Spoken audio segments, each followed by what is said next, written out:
So royalty or mezzanine finance. The best way to understand it is people know what debt is, and you know what equity is.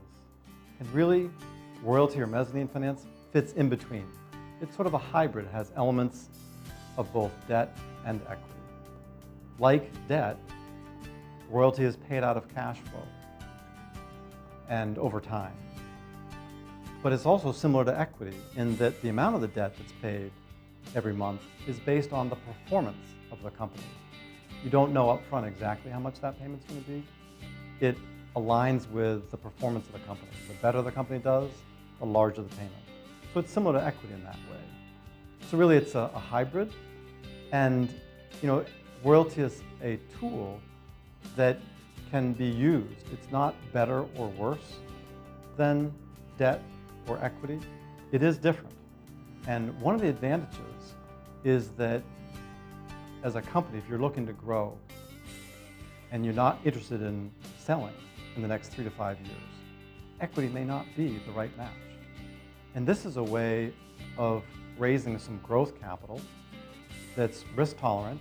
It's a situation where you might not have collateral that would be sufficient to get bank financing, or you might not have a sufficient track record to get bank financing.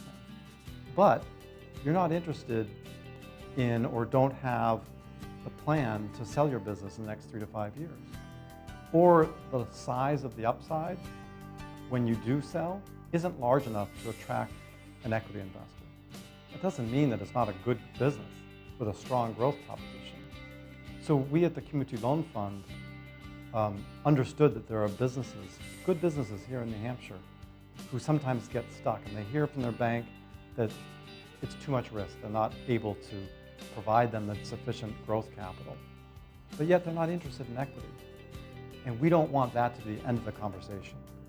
Because if you've got a good, strong growth proposition that just simply doesn't fit the equity model or the bank model, and you're going to end up shelving that growth plan, doing so is bad for the business, it's bad for the employees, it's bad for our communities and the economy.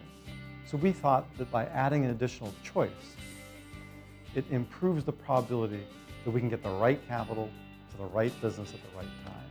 So think of royalty as simply an additional choice, not necessarily, certainly inherently, it's no better or worse than debt or equity. But my belief is that there is a right choice for every particular business scenario. So it's up to the business and us to figure out what is the right match. And I hope that by exploring royalty financing, you can find more information on investedforgrowth.com. To understand royalty better, it's certainly an option to consider.